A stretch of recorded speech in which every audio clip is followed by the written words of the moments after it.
On January 28, 1986, a very sad event happened.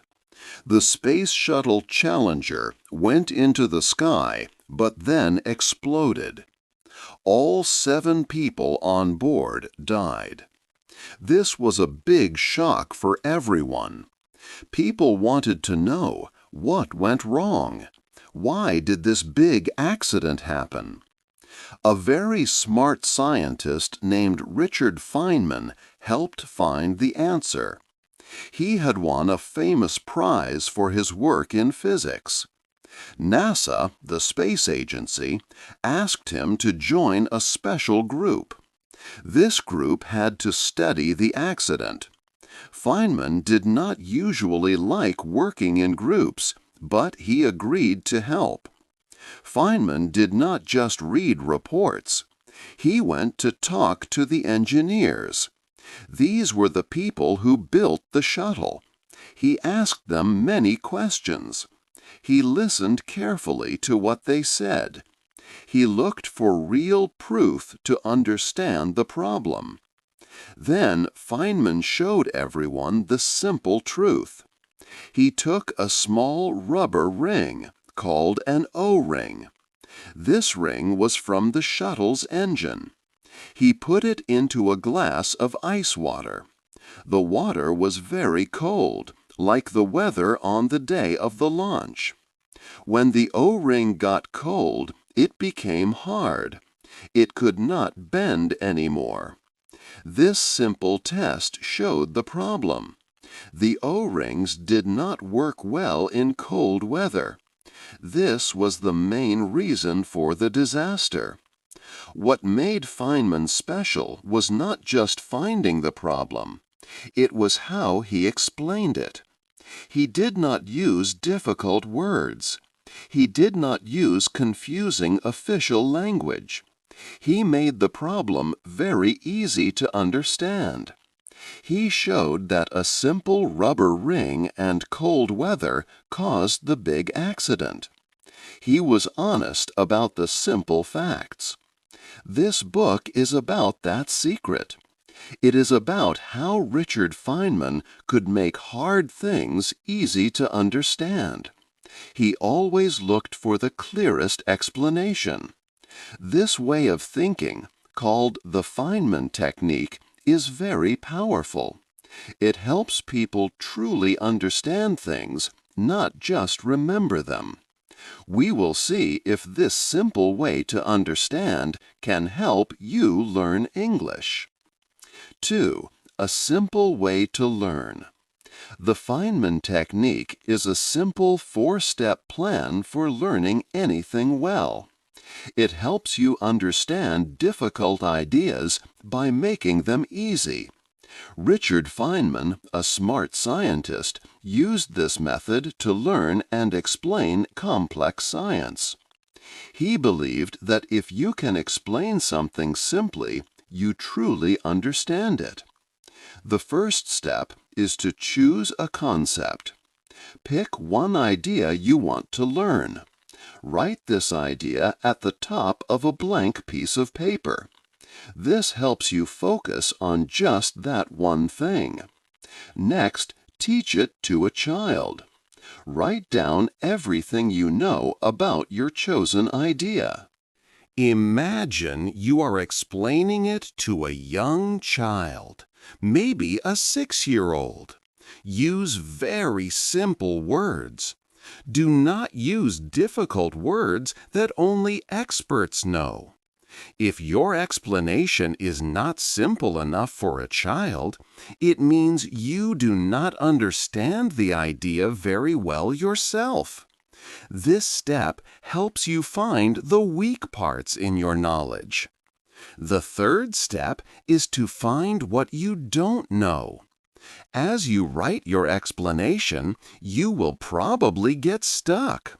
You will find places where your words are not clear, or you simply don't know how to explain something.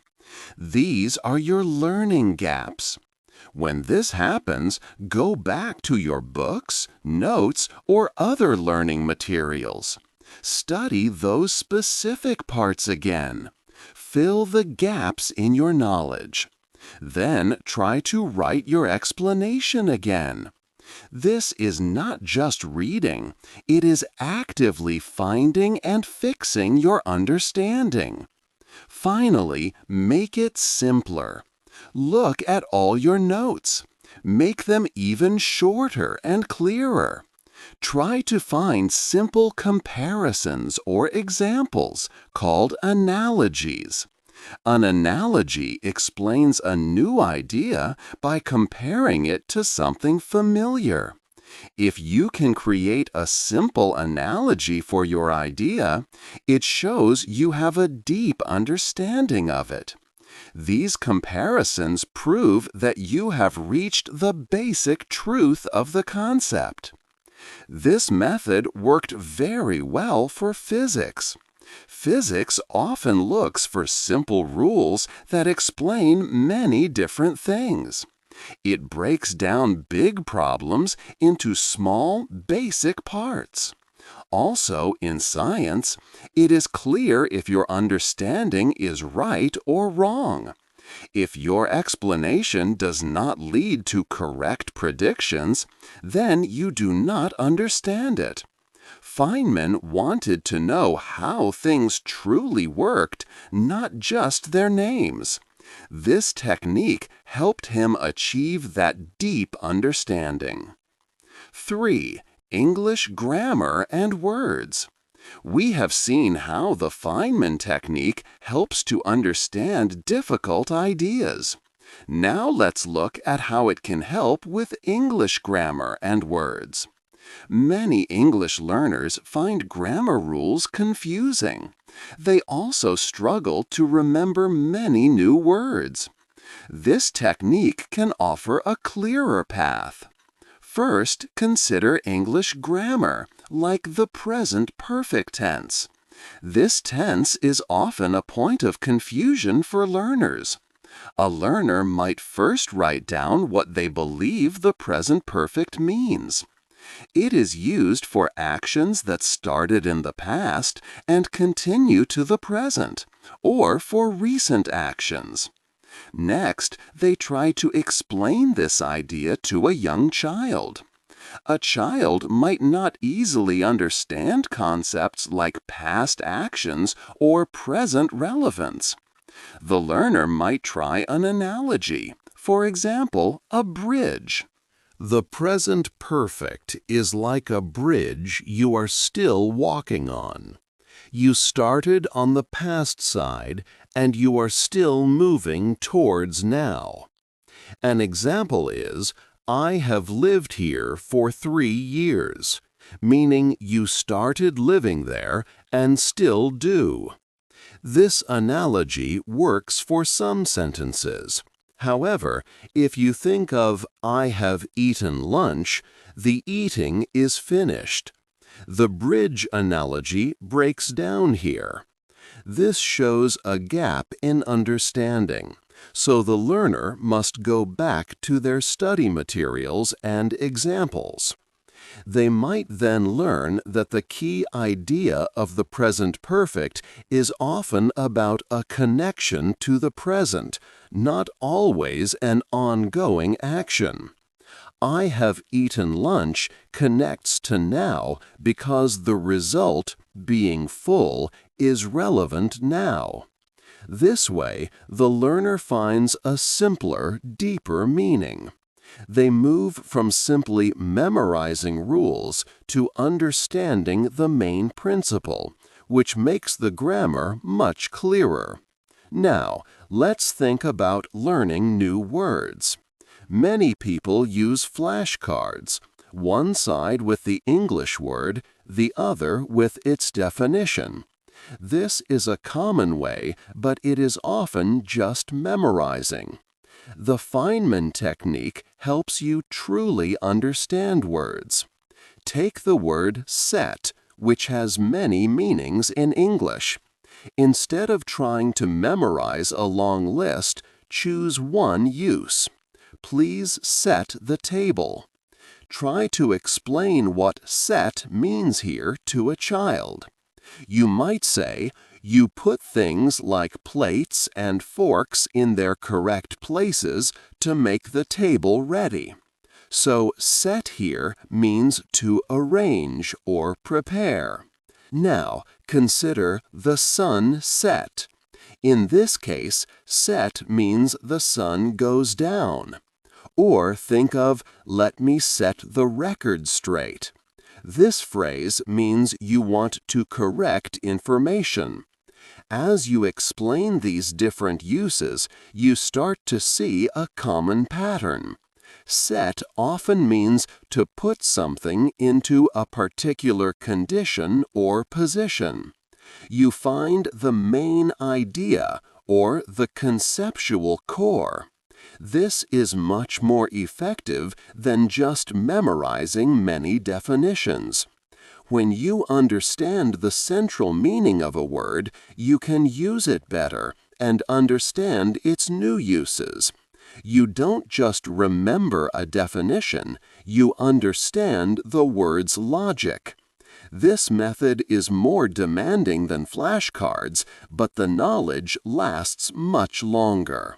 4. English sounds and problems. We have looked at how the Feynman technique can help with English grammar and learning new words.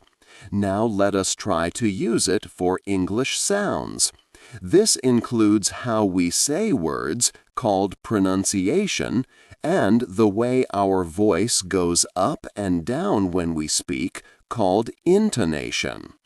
Using the technique for sounds is different and sometimes harder. Speaking is a physical skill, like playing a sport. It is not just about understanding rules in your head. For example, to make the th sound in English, your tongue must go in a special place. Your mouth needs to move in a new way. You can understand how to make the sound, but your mouth still needs a lot of practice to do it correctly and quickly. Consider intonation. When you ask a simple yes or no question like, "Are you coming?" your voice usually rises at the end. If you try to teach this to a child, you might say, when you ask a question, your voice goes up like you are curious. You are waiting for an answer. This helps you connect the sound pattern to a real meaning or feeling. But even with this understanding, it is not enough to speak perfectly. A language expert notes that while the technique helps build a strong idea of how things work, it does not replace the need for much practice. Your mouth, tongue, and throat need to learn the new movements over and over again. Also, English is not always like physics, with clear and simple rules for everything. A linguist explains that languages change over time. They have many exceptions to rules. For instance, some English verbs change in ways that do not follow a clear pattern, like eat becoming ate. There is no simple, deep reason for this. It is just part of the language's history. Sometimes, if you try too hard to find a simple reason for every rule, you might create an explanation that is not true for all cases. This can make learning confusing later. The expert reminds us that sometimes the way English works is complex, and there is no simpler logic behind it. It is just how we do it. So, the Feynman technique can help you understand why English speakers make certain sounds or use certain intonation patterns. This understanding can build a good base and help your intuition. But for speaking sounds naturally, you also need much listening and speaking practice to train your physical mouth movements. 5. When the simple way is hard. The Feynman technique works well for many things. But for learning English, it has some big problems. It is not always a simple way to learn the language. First, you need more than just understanding rules. The technique helps you understand grammar, but to speak English well, you must listen and read a lot. A famous idea in language learning says you learn best when you hear and read English that is a little difficult for you. 5. When the simple way is hard. The Feynman technique works well for many things, but for learning English, it has some big problems. It is not always a simple way to learn the language. First, you need more than just understanding rules. The technique helps you understand grammar, but to speak English well, you must listen and read a lot. A famous idea in language learning says you learn best when you hear and read English that is a little difficult for you. If you only sit with your notebook, you may know the rules, but you will not use them. Understanding rules is not the same as learning to use the language. You need to hear and read English many, many times. This helps you get used to the language naturally. Second, knowing grammar is not the same as speaking fast. You can understand every rule, but speaking in a real conversation is different. When you talk fast, your conscious knowledge often goes away. You need to use words and grammar without thinking. This is called automaticity. The Feynman technique helps you understand. But to speak automatically, you need a lot of practice. You need to repeat things many times. This is not always exciting, but it is necessary. Third, some parts of English do not follow simple logic. Take idioms like raining cats and dogs. This means very heavy rain. You cannot find a simple reason or logic for this phrase. Idioms are like old stories or cultural items. They are just how English speakers say things. The Feynman technique wants you to find simple principles. But for idioms or many phrasal verbs, like put up with, there is no simple principle. You often just need to learn them as they are. They are part of the language's history and culture. Last, the technique takes a lot of effort. Explaining something simply, finding what you do not know, and making analogies is hard work. It needs a lot of focus and patience. It is much easier to just use flashcards or read grammar rules quickly. The Feynman technique demands active thinking. For some people, this can be tiring. It can even make learning feel more stressful instead of easier. It asks you to be honest about what you do not know, and that can be difficult. So, while the Feynman technique offers a great way to understand, it is not a magic solution for all parts of learning English. It is a powerful tool, but it also shows where the simple way can be very hard. 6. 3 English learners. The Feynman technique can help different people in different ways. Let's look at 3 English learners and their experiences. Anna was an engineer from Germany, 28 years old. She had a very logical mind and liked clear systems. She found the Feynman technique and decided to use it for learning English grammar. Anna would choose a grammar rule like how to use if sentences, and then write down everything she knew about it as if explaining it to a child. If she got stuck, she would study more and then rewrite her explanation. This method helped Anna understand English grammar perfectly. She knew all the rules and their exceptions. However, when Anna spoke English, her speech sounded stiff and unnatural, almost like a computer or a robot. She focused too much on being grammatically correct. She found idioms and phrasal verbs difficult because they often did not follow simple logic. Even with her perfect grammar knowledge, Anna felt shy and unsure when speaking with native English speakers in places like London. Her deep understanding of the rules did not easily turn into natural, flowing conversation.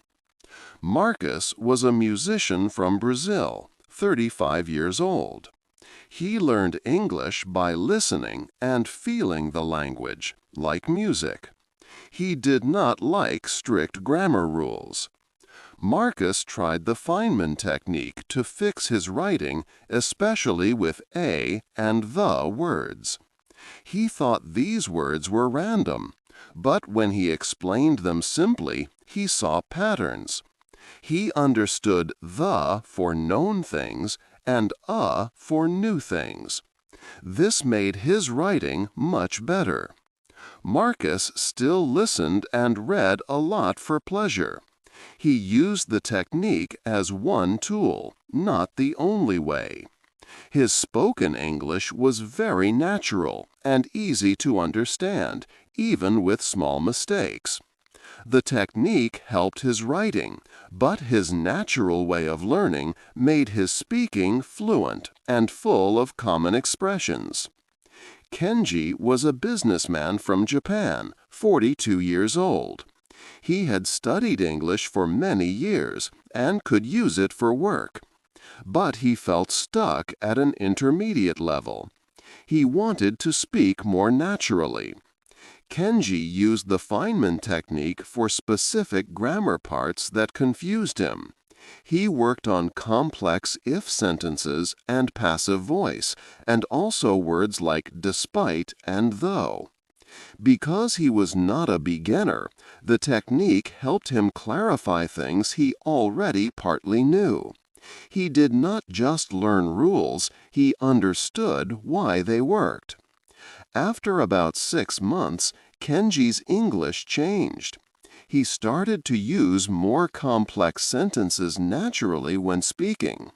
He took more risks and played with the language, instead of using only safe, simple sentences. His speaking became less robotic and more human.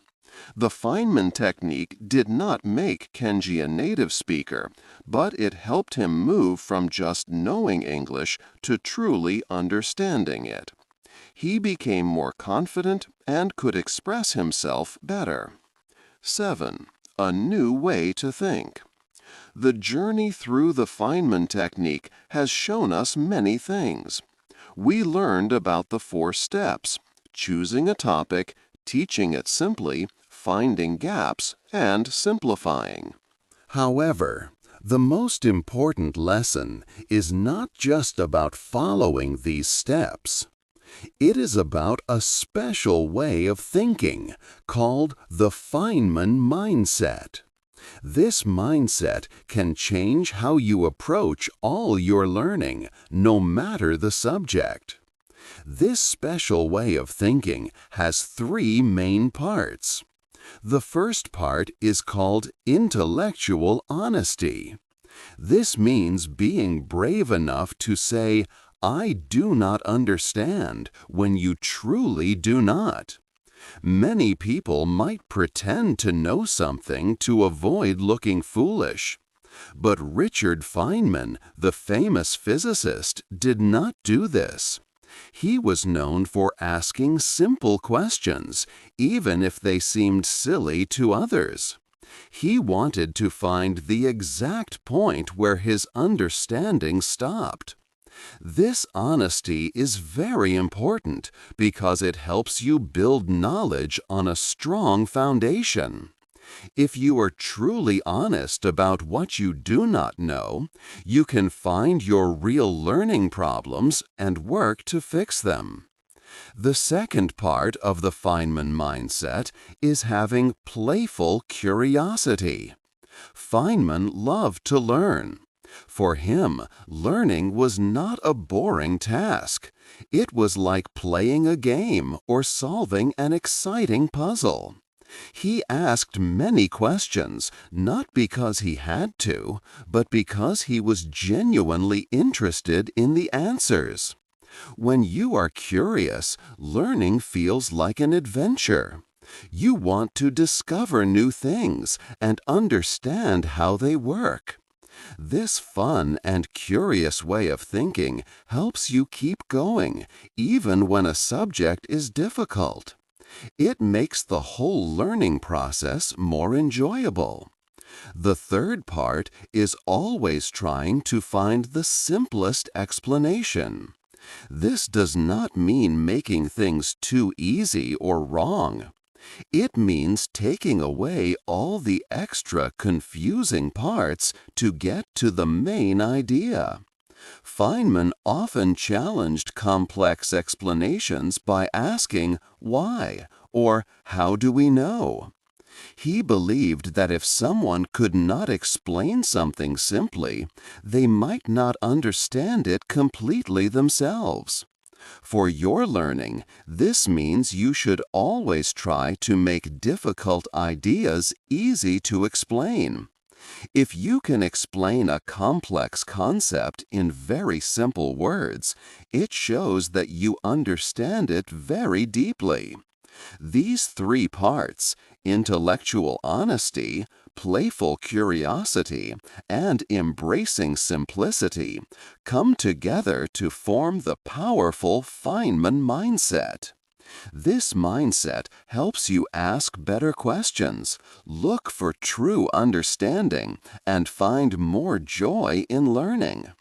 It helps you see that learning is not just about remembering facts. It is about deeply understanding the world and how things work. This mindset can help you become a much better learner in any field. The answer and your question. The main question of this book was if a physicist's learning method could help you with English. The answer is complex. The Feynman technique itself, with its 4 steps, is not a magic solution. English needs more than rules. It needs much listening, speaking, and reading. Practice makes language natural. However, a bigger idea from Richard Feynman is the Feynman mindset. This way of thinking changes how you learn anything. It helps you learn deeper, built on true understanding. This mindset has 3 key parts. First is intellectual honesty. You must bravely say, "I do not understand this." Many pretend, but honesty helps you find exact gaps. Then you work to understand. For English, don't just move on when unclear. Stop, ask, seek clarity. Second is playful curiosity. Feynman loved learning, seeing it as a fun puzzle. If you are curious, English learning becomes enjoyable, not a hard job. You want to find out why things work. This joy keeps you motivated. Third is embracing simplicity. Feynman made complex ideas simple. If you can't explain something simply, you don't truly understand it. For English, ask, "Can I explain this rule or word to a child?" If not, simplify it for its core meaning. So, the Feynman mindset is not a quick trick. It's how you think about learning. It helps you be honest, curious, and always seek the clearest understanding. This makes your English learning stronger, based on true understanding, not just memorizing. The real secret is having the courage to admit you don't understand. Be brave enough to ask simple questions. This courage helps you gain true understanding, more powerful than knowing facts. It helps you move past rules and truly connect with the language. What part of English do you find most difficult to simplify and understand clearly, even after studying it? Hey there! Just a second before you go. If you learned something new today, please give this video a like, write your thoughts in the comments, and subscribe to the channel. It only takes a second, and it really, really helps to create even better English videos for you. Your support means the world. Thank you.